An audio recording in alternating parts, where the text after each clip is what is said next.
back to another episode of Media and More with the Mediocre Modeler. We're on episode, we're going to talking about Andor, and it's hard to talk about Andor because we talked about 1 through 3 because they were all aired together. I mistakenly thought it was only going to be a 6-episode series, and so when we got to 4 to 6, I didn't do 4 and 5 because I was just going to do them in 2 segments, thinking, that would be the full season. And much to my surprise, happily, episode 6 was just the mid-season finale, for lack of a better term, because the way they're doing stuff now. Okay, so when I was a boy, a mid-season finale, you had the first half of the season, right? You had the mid-season finale. Then you went into reruns to show the first season over again, and then they did the second half of the season. So I guess it's really kind of weird for me, because it's kind of hard to find it anyway. And I don't want to give any spoilers, so it's hard to talk about, though, because there's not a whole lot happening in, episode to episode. But when you put it together, like in the three episode blocks, it works better as a miniseries. So if we look at it like that, and let's compare it. If we compare it to, say, Obiwan, I look at it like Obiwan is like a tennis match where, you first get in, you size each other up, back and forth, you test each other out, and then bam, bam, bam, bam, bam, action, Whereas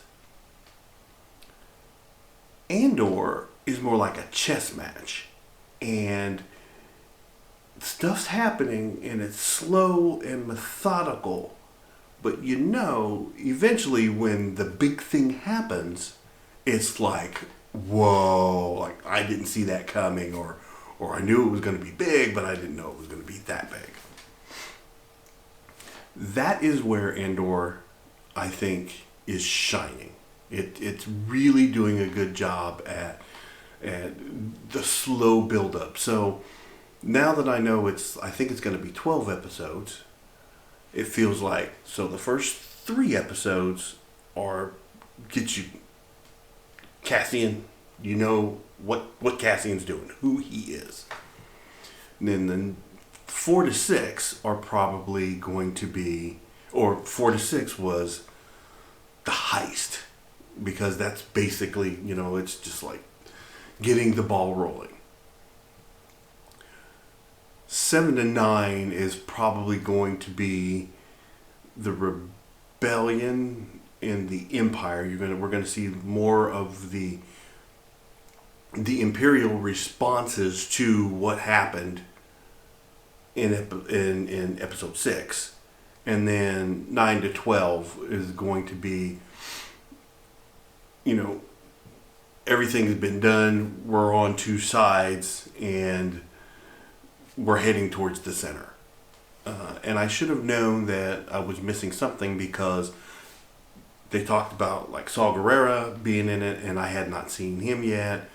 I don't know if they're going to get to the introduction to K2SO, and there's supposed to be a 5-year jump, and so we haven't reached that point yet. At least I say that.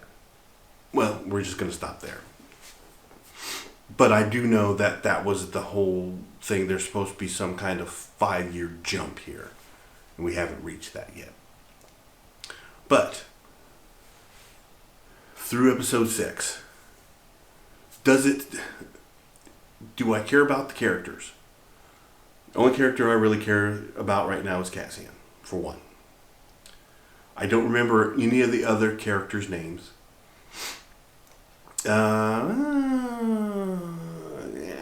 I have. I can't say that I don't like some of the other characters, like the young kid or the female squad leader, let's call her, or the imperial officer who's turning traitor, or whatever you want to call it.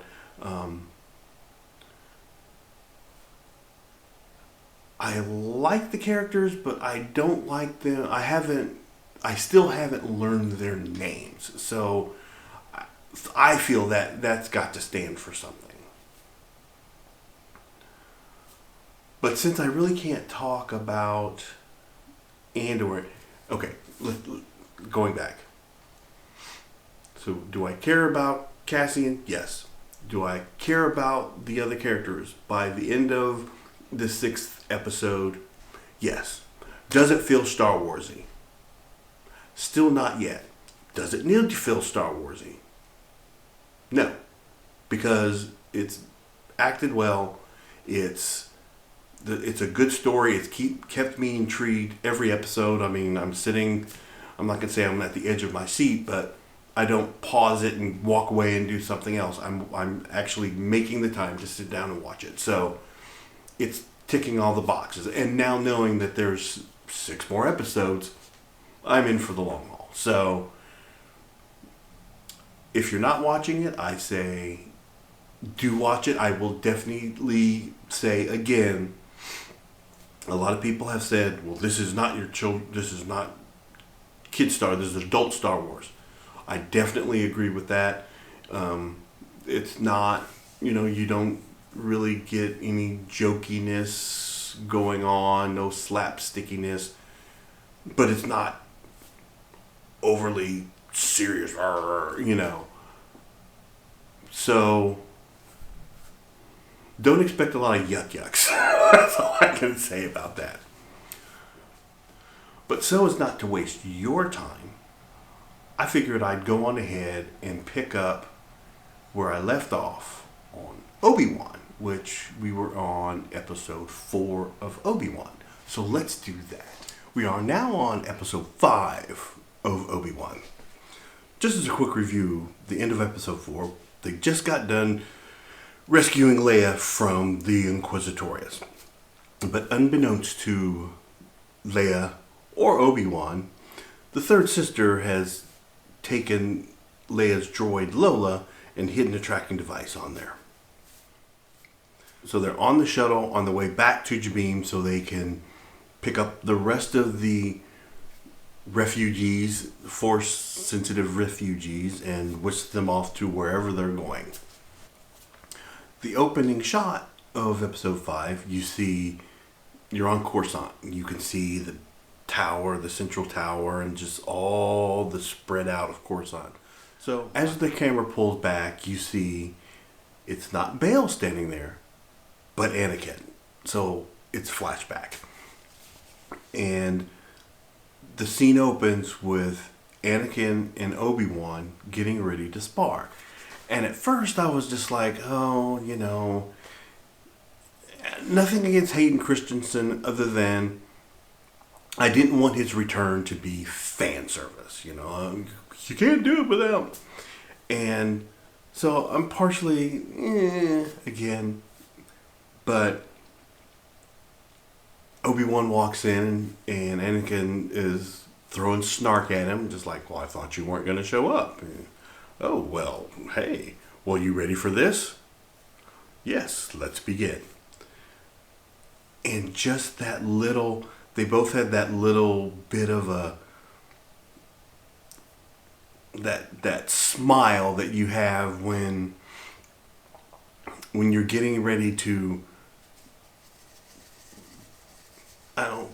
play with your brother or whatever, your little friendly competition with your buddy.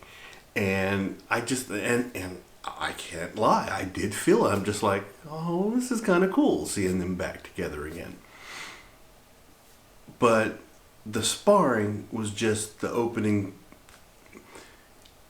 I wanted the him being back to be integral to the story.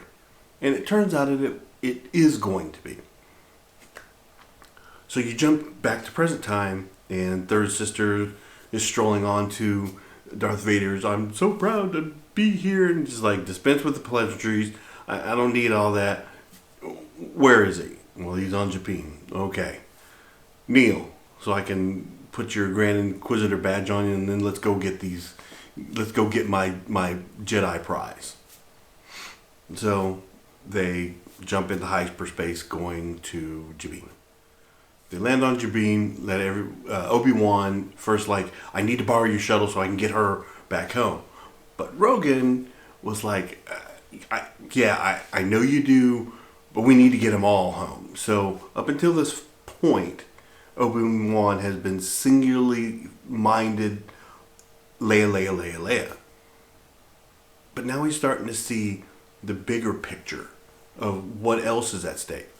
They held the lane, the lane open, or else they'd already been gone, so they could rescue Leia. They only have a few hours that they can do this. And Rogan's focused, because his whole goal from the beginning was, I got to get all these people out. And he's basically forcing Obi-Wan to see that there's more going on with this whole situation. And the Empire locks down the shield doors using Lola. Now, okay, Lola floats up to this door like 15 feet in the air. I don't know how she got the dang door open. It's like a vent. And it kind of swings open, and she floats in and swings closed. I'm just like, well, she doesn't have any manipulator arms. I guess she used a tiny tractor beam, but anywho. So she goes and she locks them in. So they're using the sparring of Anakin and Obi-Wan to kind of show you how people don't change. Or in this particular situation, Anakin is Darth Vader, and the things that were true for Anakin are more or less true for Darth Vader. In so much as in the sparring, Anakin is always on the attack. He's always the aggressor. And Obi-Wan's, hey, you know, we're here to save life, not take it. You need to just, step back a little bit and chill. And Anakin's response is something along the lines of, there's no victory in mercy. Something to that effect. So, jump to the present. Obi-Wan knows that Anakin's coming, Darth Vader's coming, and he's going to attack. He's not going to wait. And so, while they're trying to get the doors open, he goes over to this wall that has all these Jedi writings and from all the other Jedi and people who have passed through there. And you see a case full of lightsabers and another one full of robes, and you see him pick up the robe, and it's all starting, you can just see it's all starting to turn for him. It's all, the Jedi is starting to come back to the point where he tells everyone, look, the Empire's coming and we can't fight them, but what we're going to do is we're going to lock this place down, and we're going to get that door open, and hopefully by the time they come in, we'll be gone. So let's lock this place down. And everyone just listens to him. It's the Jedi has returned. And if you look, you can't see it in these earlier scenes, but he put on one of the Jedi robes, and it's like from that point forward, he's Obi-Wan the Jedi again. And I think I need to put my Jedi robe on. I did forget to mention that when they got back to the base, Haja was there, and Obi-Wan was surprised to see him there, but he explains to him that he had an encounter with the scary Inquisitor, and now I'm on the run. from now I'm on the run just like the Jedi. It's tough being a Jedi. I'm just like, but he also says there's some great opportunities here. So Haja's being Haja. They need to get the door open. They try and the mechanism's not working. They need to get up in the shaft. And Rogan's just like, I'm too big to get in the shaft. Well, Leia goes, I'll go do it. And Rogan's just like, okay, this is not playtime, little kid. Let's take it down a notch.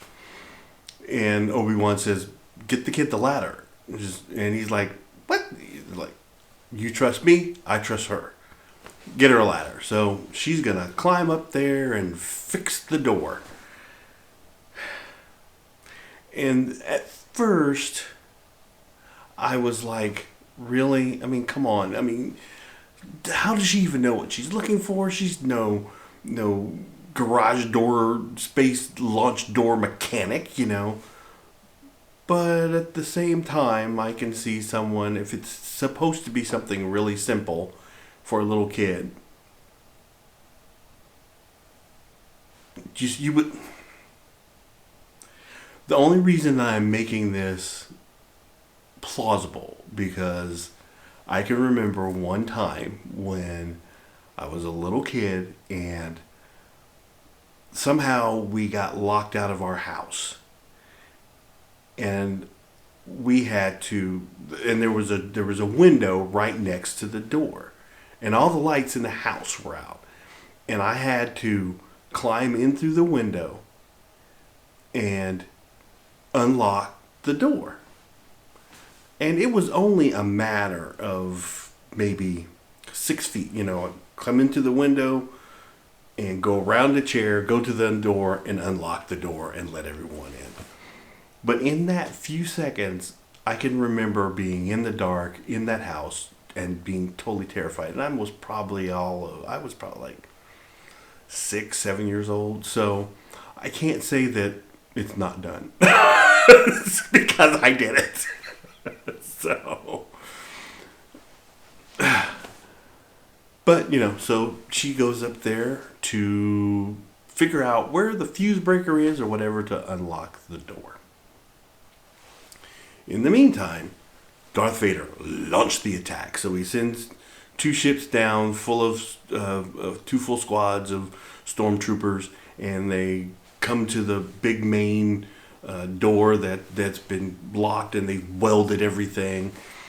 And then the Inquisitor comes on a completely separate ship. I'm just like, show off. And they bring in this huge heavy gun, and it looks a lot like the gun from the toy, the toy action set. I'll put a picture up, and once you see it, if you're around, you'll remember it. And they get it locked and loaded, and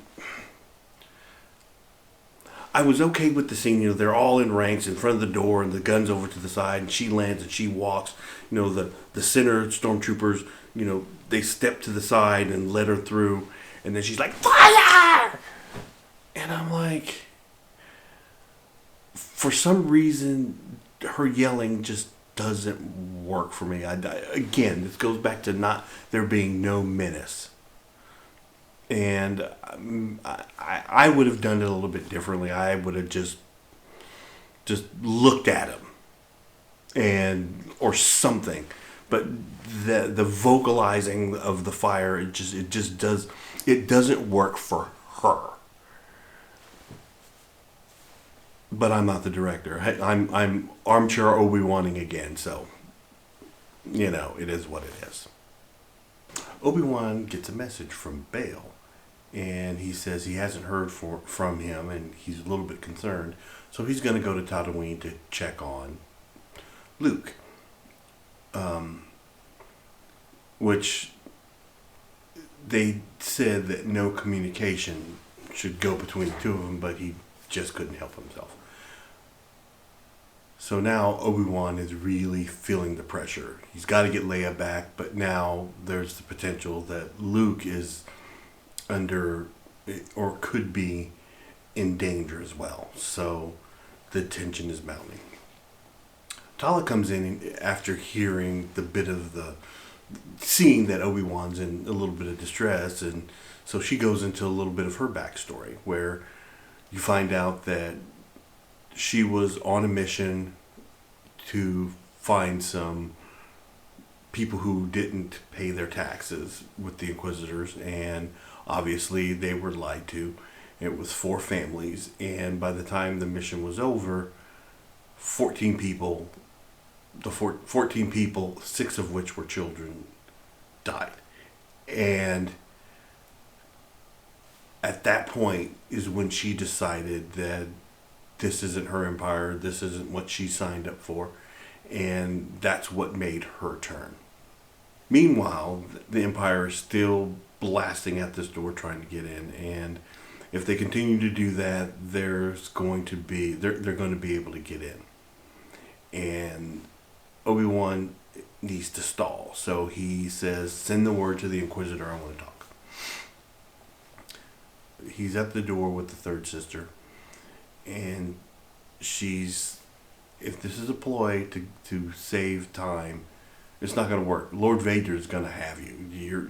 You're done, And Obi-Wan is like, "You know what? Don't you mean Anakin? Because how did you know? There's no way you would have known. You're too young. You were a youngling." And now we get into her backstory, and she has a flashback of being there, and she's hurt. She's just like, "We thought he was there to save us, and he killed my friends, and I laid there and I played dead amongst, and I felt their bodies go cold. But, I'm strong now, and you know what? And where were you, by the way? He was your Padawan. Why weren't you there to protect us? Why did you not know? This kind of throwing it back, and this is your fault, And she's like, "You know what? That's okay. I don't need anyone now." And she jams her lightsaber through the door and cuts down on the bar that's holding the door closed. And the door's open, and here come the stormtrooper. There's just all kinds of, they're, fighting back and forth. And on the rebel side, it's like, there's so many stormtroopers. All you got to do is shoot. It doesn't matter what you hit. Anything you hit going in front of you should go down and should be a plus to your side. And it's like both sides are having trouble hitting anything. Now, and then you've got the big robot. He's in here, the big transformer, bumblebee looking robot. He's in there, and he's got a gun, and he's blasting away. And they end up having to fall back, and they're falling back. Well, because we've heard Tala's background story, she's gonna die. And she gets hit, and she goes down, and the big robot is trying to protect her, and he goes down in front of her, and Obi-Wan's just deflecting beams, bolts everywhere, trying to save her, and he can't get to her, and she pulls out a thermal detonator. She says, save them. She shoots the door lock to close the doors, and boom. Now, at this point, third sister does see the thermal detonator, and she yells at that point, "Get back!" That I believe. I don't know. It just, when she yells, sometimes it works and sometimes it doesn't. Get back worked. Fire, and then she said, like when they first entered, she's into the breach. Which is, I think, I don't know, call back to literary. Didn't work for me. I mean, I get it. I got it. And maybe that's why it worked, because I got it, but it just didn't work in that situation. But the doors are closed, and they're like, "Leia, what's going on? We got to get these doors open. Where are we?" "I'm working on it." We flash back to Obi-Wan fighting Anakin, and Anakin is just hammering him, just coming down, boom, boom. He backs him to the wall, and he's just like, "You're done. Just admit it. You're done." And you can see that Anakin wants so badly to be proven right, and just like, "Come on, just, I got this." Fast forward to Darth Vader. Obi-Wan realizes that's where he is. In this duel in the past is where he is. And so he needs to change the paradigm, because he knows that, because Anakin knows that Vader knows that Obi-Wan would do anything to save these people. So he decides to surrender. And he leaves his comlink, his blaster, and his lightsaber with Haja. And Rogan is just like, "What are you doing? You can't quit now. If you do that, we're all dead, and Tala died for nothing." And he's like, "Oh, there are other ways to fight." So he goes to surrender. He steps out, stormtroopers are clearing away bodies, and he walks out, and they're just like, oh, slaps some cuffs on him, and they bring him out to the third sister. And this little bit of pomp works for me. She goes, "Inform Lord Vader that we have Obi-Wan." And that works perfectly for her character. And he's on it, they get him down on his knees. And their sister is really proud of herself at this point. And she's got Obi-Wan. Lord Vader's going to be very pleased with her. And Obi-Wan just looks at her and goes, "You're not bringing me to him. I'm bringing him to you." And basically, this is your chance. We can take him out. Between the two of us, we can take him out. What are you going to do? You can see on her face that she is trying to figure out. She leans into Obi-Wan a little and says, "How do you even know that this is going to work?" Because Obi-Wan is really doing the hard press. We can take him down together. We just have to work together. You got to trust me, And he's just like, "How do you even know it's going to work? I mean, won't he see it coming?" And Obi-Wan's just like, the only thing he's going to see is me. Because he has a bit of an obsession with Obi-Wan. He's got to prove to him that,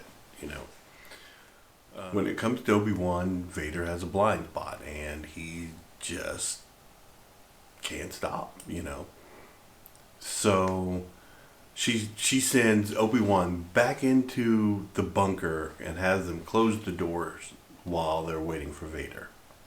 That was her first mistake. Vader shows up on the planet and like, where is he? He's inside. And well, they show inside where Obi-Wan has taken out the two stormtrooper, and he's running back to the hangar bay where Leia is still in there trying to get the door open. She figures out where the thing is attacked by Lola, and she sees the little and she pulls the little transponder off, and immediately Lola's better. "Oh, I'm no longer being controlled." Doors open, and she comes down the ladder, and at this point she didn't know that Tala was gone. And so they have their little moment of, "Oh, I'm sorry, she's gone." But they load everybody onto the shuttle. Vader comes in, sees stormtrooper carnage everywhere, and he figures out Obi-Wan took out the stormtroopers. And he's going down the hall, throws open the doors just in time to see the shuttle start to rise and take off. And he just puts his hand up and holds that shuttle right in spot, and it's struggling to take off, and he's pulling it down, and he gets it down on the ground, and he just rips the side of it open, and it's completely empty. Because there's another shuttle behind it, and you see it take off for orbit. And so Obi-Wan gets away with all the refugees. You got schooled, Vader, basically. But while he's standing there, you know. You see third sister coming up behind him, sneak, sneak, sneak, and she lights her lightsaber. And I'm thinking, you missed your opportunity. When he was holding that shuttle, that's when you should have attacked. But no, where were you? The first part of the fight between third sister and Vader is really good because he doesn't even have a weapon, and so she keeps coming at him, and he's just using force pushes to stopping the blade, and just just doing the whole that thing, and stopping the blade and pushing her body, and just sidestepping and moving away, and she's working. And she can't get him, and she even tries to use the double blade, and that doesn't work. Feel like they're getting desperate when they pull the blade out and they start spinning it. That's their last. If this doesn't work, I don't know. And Vader actually stops it spinning and gets it from her, separates it, throws her a blade, and fights with her with the blade for a little while, and ends up knocking the blade away from her, and it ends up with both blades. And finally tells her, "Did you really think I didn't see this? Come on, And in walks the old Grand Inquisitor after Vader stabs her, and she has the flashback of her being a kid being stabbed. So she's, we're going to leave you in the gutter. Another mistake. Just kill her there. Cut off her head, or put another, puncture along something. The one thing I have issue with this particular scene is she got gut stabbed like Qui-Gon, and she is nowhere near the Jedi or Force user that Qui-Gon was. Yet she lived and Qui-Gon didn't. That doesn't sit right with me. Now, you could say, well, they were different species. Maybe Qui-Gon's organs, or the ones that he got hit, were more vital than third sister. But still, she's still surviving because she found the broken transmitter about Tatooine. So somehow she's going to get to Tatooine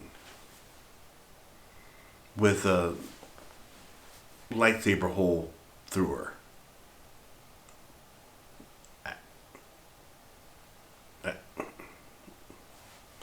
I have no words. But that ends the episode. So, in comparison to Andor, Obi-Wan just builds and builds and builds and builds and builds. It's just action on action. Andor's a little bit slower, but I think the payoff, especially if you watch episode 6 of the mid-season finale, you will agree with me. I think you're both in the same spot. You're both like, wow, that was something else. But that catches me up with you on Andor, and we have one more episode of Obi-Wan to get through, and those I'll do as separate, because like I said, I want to do Andor 7, 8, and 9 together. So, until next time, this has been the Mediocre Modeler with Media and More.